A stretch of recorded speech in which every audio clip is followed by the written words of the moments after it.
दोस्तों, स्वागत है आपका अपने YouTube channel hi fi study में। दोस्तों, साधारण ब्याज सिंपल इंटरेस्ट का आज हमारा पहला क्लास है।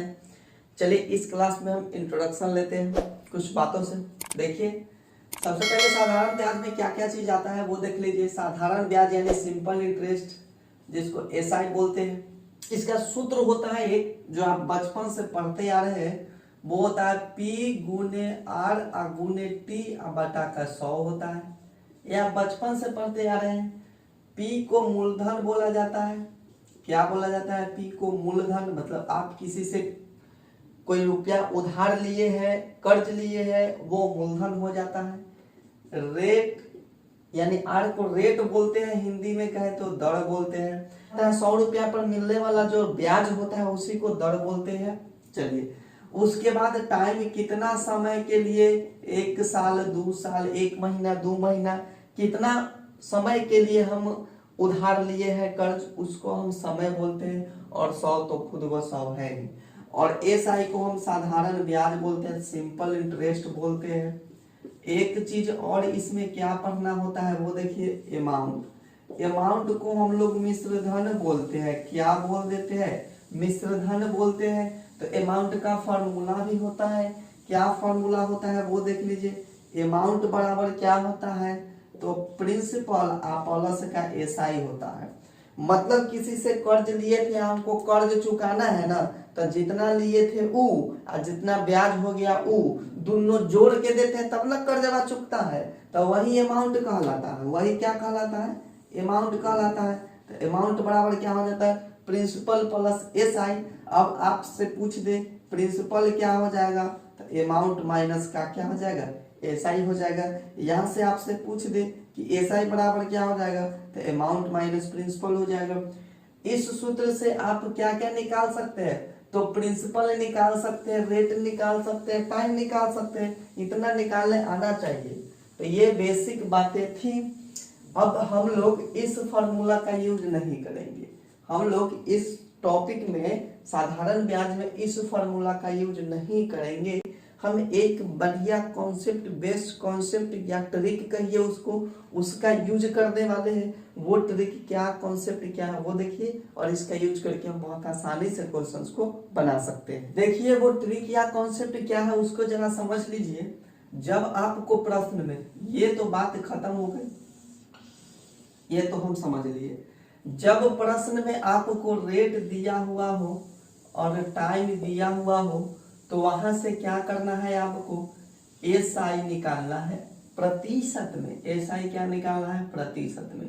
तो एसआई प्रतिशत में क्या होता है? रेट और टाइम को आप गुना कर दीजिएगा ना, तो एसआई प्रतिशत आ गया।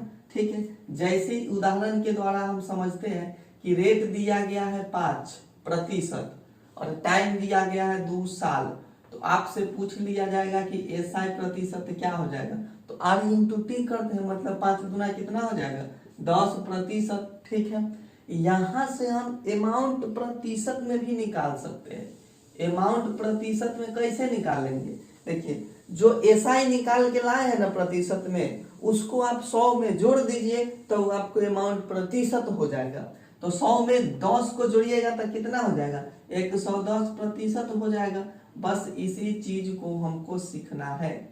इसी चीज को हमको सीखना है। इसी बेस पर हम क्वेश्चन सबको बनाएंगे। तो देखिए, आपके सामने पहला क्वेश्चन दिख रहा होगा। क्वेश्चन क्या कहा गया है वो जरा सुन लीजिए। 600 रुपया का 10% वार्षिक दर से 2 वर्ष का साधारण ब्याज ज्ञात करना है। 600 रुपया दिया गया है। आज का पहला क्वेश्चन आपके सामने है। 600 रुपया दिया गया है, 10% वार्षिक दर दिया गया है, समय 2 वर्ष दिया गया है, आपसे साधारण ब्याज पूछ रहा है। यानी पी दिया गया है 600 रुपया, टाइम दिया गया है 2 साल, रेट दिया गया है कितना? 5%, नहीं 10%। रेट दिया गया है 10%। आपसे एसआई पूछ लिया गया है। एसआई क्या हो जाएगा?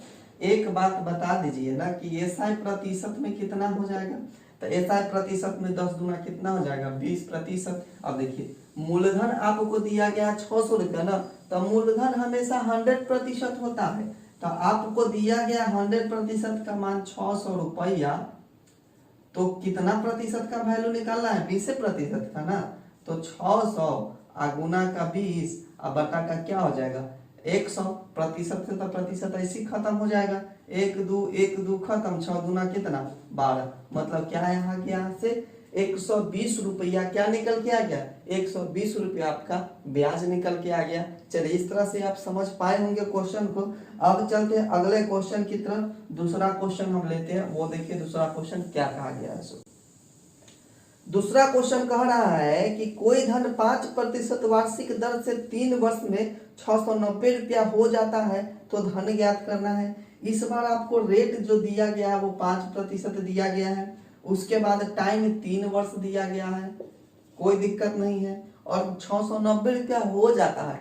एक बात यह गांठ बांध के माइंड में फिट कर लीजिए कि जब आपको क्वेश्चन में कह दे कि हो जाता है ना, हो इतना से इतना हो जाता है, तो हो जाता है वो आपका अमाउंट होता है, मिश्रण होता है। तो यहाँ कितना हो गया है 690 रुपया हो गया है। तो आपसे पूछा गया है कि वो मूलधन कितना था, कितना कर्जा लिए थे वो बता दीजिए। सीधा बात है, ये अमाउंट दिया गया है तो हम प्रतिशत में क्या निकालेंगे, अमाउंट में निकालेंगे। तो पहले हम ऐसा ही निकाल लेते हैं कि ऐसा प्रतिशत में कितना हो जाएगा, तो कितना हो जाएगा 5/3 का 15% हो जाएगा। ठीक है, 5/3 का 15% हो जाएगा। तो अमाउंट प्रतिशत में निकाल लीजिए। अमाउंट आपको क्यों निकालना पड़ रहा है, क्योंकि अमाउंट का ना वैल्यू दिया हुआ है। तो अमाउंट प्रतिशत में कितना हो जाएगा 115%। यानी सीधा यहाँ कह सकते हैं कि 115% बराबर आपको 690 दिया गया है। अब मूलधन पूछा गया था, मूलधन 100% होता है, तो आप 100% का वैल्यू निकाल लीजिए। 690 गुना 100 बटा का कितना हो जाएगा 115 हो जाएगा। आप यहाँ से काट सकते हैं इसको, 5 से इसको काट दीजिए और 5 से ये भी कट जाएगा, या डायरेक्टे तक कट जाएगा, 15 छक्का ये डायरेक्टे कट जाएगा। मतलब 600 रुपया यहाँ से क्या आ गया, आपका मूलधन निकल के आ गया। अगर आप इस चीज को जानते हैं तो बिना फॉर्मूला की मदद से क्वेश्चंस को सॉल्व कर सकते हैं बहुत ही आसानी से। चलिए 1-2 क्वेश्चन और लाते हैं, इसकी मदद से कॉन्सेप्ट को हम पूरी तरह से क्लियर कर देंगे। देखिए अगला क्वेश्चन आपके सामने दिख गया होगा। आज का हमारा ये तीसरा क्वेश्चन है। क्या कहा गया है वो देख लीजिए। कहा गया है कि ए ने बी को 7500 रुपया 10% वार्षिक दर पर उधार दिया। यानी 7500 रुपया उधार देने की बात हुई है, तो मूलधन कितना हो गया 7500 रुपया। ठीक है, 10% वार्षिक दर से मतलब रेट कितना लिया है 10%। ठीक है, उसके बाद कहता है 6 वर्ष बाद, टाइम कितना 6 वर्ष, तो टाइम हो गया 6 वर्ष। 6 वर्ष बाद बी ने 11,000 रुपया तथा एक घड़ी देकर कर्ज चुका दिया। कर्ज चुका दिया मतलब अमाउंट होता है ना, तो अमाउंट कितना दिया है 11,000 रुपया और प्लस का एक वॉच दिया है। इंग्लिश भी थोड़ा सीखते चलते हैं। वॉच दिया है तो पूछ रहा है कि घड़ी का मूल्य क्या था, कि वॉच का मूल्य क्या था वो बताना है। वॉच प्राइस बराबर वॉट। मतलब देखिए 11,000 रुपया प्लस में एगो घड़ी दिया है, तो घड़ी का कुछ ना कुछ तो कीमत होगा ना। क्या करते हैं यहाँ पर, या अमाउंट न दिया गया है, हम सीधा अमाउंट निकाल लेते हैं प्रतिशत में। तो अमाउंट प्रतिशत में निकालने के लिए सबसे पहले ऐसा ही प्रतिशत में निकालना होगा। तो कितना हो जाएगा 14 यहाँ का 60% हो जाएगा। तो अमाउंट प्रतिशत में कितना 160% हो जाएगा। देखिए तो हम जानते हैं कि 100% का वैल्यू 7500 दिया गया है। ठीक है, आप निकाल लीजिए कि टोटल आखिर उसको कर्ज कितना चुकाना पड़ गया। तो 7500 गुना का 160 बटा का क्या हो जाएगा 100 हो जाएगा। 1 0 से 1 0 कट जाएगा। क्या बच गया यहाँ से 75 16 बच गया ना, तो 0 का 0 ये हो जाएगा। ठीक है, 16 5 80 का 0, 16 7 112 8 120, यानी कि समझ गया कि 12,000 रुपया क्या आ गया है, मिश्रण आ गया है। देखिए तो ये अमाउंट आ गया है, आपको टोटल अमाउंट आ गया 12,000 रुपया, जिसमें से वो क्या किया था कि 11,000 कैश दिया था, एक वो घड़ी दिया था, और टोटल अमाउंट 12,000 निकला है। तो हम क्या कह सकते हैं, वॉच कितना का था, वॉच देखिए 11,000 कैश दिया, 1,000 का घड़ी है, तो 11,000 1,000 कितना 12,000, या तो 12,000 अमाउंट आ गया। तो हम कह सकते हैं कि वॉच का कीमत कितना था 1,000 रुपया था। इस तरह के क्वेश्चन कई बार रिपीट हुए हैं, इसलिए इसको जानना बहुत जरूरी है। चलिए यार हमारा तीसरा क्वेश्चन हो गया। चौथा क्वेश्चन देखिए क्या है आज का। तो चौथा क्वेश्चन देखते हैं, कहता है कि यदि कोई धन 5% ब्याज की दर पर 6 वर्ष के लिए उधार देने की जगह 7% पर 5 वर्ष के लिए दिया गया होता तब 250 रुपया ज्यादा मिलता, तो धन ज्ञात करना है। पहले कहा कि 5% ब्याज की दर पर, पहले रेट जो दिया था 5% दिया और टाइम दिया था 6 साल दिया था। तो यहां से आप ऐसा ही निकाल लीजिएगा, कितना हो जाएगा 6×5 = 30%। अब कह रहा है कि इसके जगह 7% देते रेट। अब जो रेट है, अब इसको दूसरा कैपिटल आर से, अब जो रेट है 7% है और टाइम जो है 5 वर्ष है, तो ऐसा ही कितना हो जाएगा 7×5 = 35%। तो इसके जगह इतना देने से कितना ज्यादा मिलता है, 250 रुपया ज्यादा मिलता है। आप मैथ में खूब समझ रहे हैं कि ज्यादा कम का मतलब अंतर होता है, मतलब 30 और 35 का ना अंतर 250 रुपया है, 250 रुपया। तो यहाँ से क्या देखते हैं, अंतर कितना का हो जाएगा 5% और 5% का अंतर 250 रुपया दिया गया।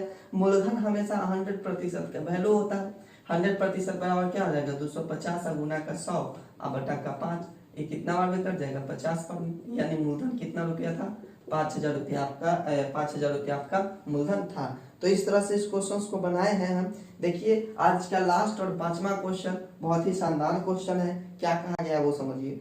कोई धन 8% वार्षिक ब्याज दर पर 5 वर्षों में जो ब्याज देता है वह मूलधन से 480 रुपया कम है, तो धन ज्ञात करना है। मतलब रेट दिया गया है आपको 8%, ठीक है, और टाइम कितना इसमें दिया गया है, टाइम 5 साल दिया गया है। और इसमें जो है आपको कहा है ब्याज जो है मूलधन से 480 रुपया कम है, ब्याज ना, तो ब्याज यहाँ से क्या हो जाएगा 8×5 = 40%, ब्याज कितना हो जाएगा 40%। तो ये जो ब्याज जो है 40%, ये कहता है कि मूलधन से 480 रुपया कम है। मूलधन प्रतिशत में कितना होता है, तो मूलधन प्रतिशत में 100% ना होता है। कितना मूलधन से कम है 480 रुपया मूलधन से कम है। क्या हो जाएगा, ये दोनों का अंतरवा कितना हो जाएगा 60% ना, तो 60% बराबर कितना हो जाएगा 480। आपसे मूलधन पूछ लिया गया है तो आप हमेशा 100% का मान निकालेंगे मूलधन के केस में। 480 गुना का 100 और बटा का क्या हो जाएगा 60, ये कट जाएगा 8, यानी मूलधन कितना हो जाएगा 800 रुपया हो जाएगा। देखिए पढ़ाई का सबसे बढ़िया तरीका है कि जब तक आप नोट्स नहीं बनाइएगा ना तब तक पढ़ाई अधूरा है। आप पढ़ लिए, समझ लिए, दिमाग में फिट हो गया कि अब इसको कौन भूलेगा, इतना आसान होता है, इस चीज को कैसे भूलेंगे। लेकिन ऐसा नहीं होता, आप भूल जाते हैं अक्सर इन सब चीजों को। तो आपको क्या करना है, प्रॉपर नोट्स बनाना है। एक कॉपी खरीद लेना है 50-60 रुपया का, उसमें आप नोट्स बनाइए। और कभी आप भूल जाते हैं, आपके पास टाइम नहीं होता है, तो उसको उलट के तो देख सकते हैं ना। एग्जाम देने से पहले, अगर एग्जाम देने जाते हैं 3-4 दिन पहले, 5 दिन, मान लेते हैं 10 दिन पहले से आप उस चीज को रिवाइज करना शुरू करें तो दिमाग में फिर से आ जाता है। और 10-15-20 दिन तक तो ऐसे ही याद रहता है वो सब चीज।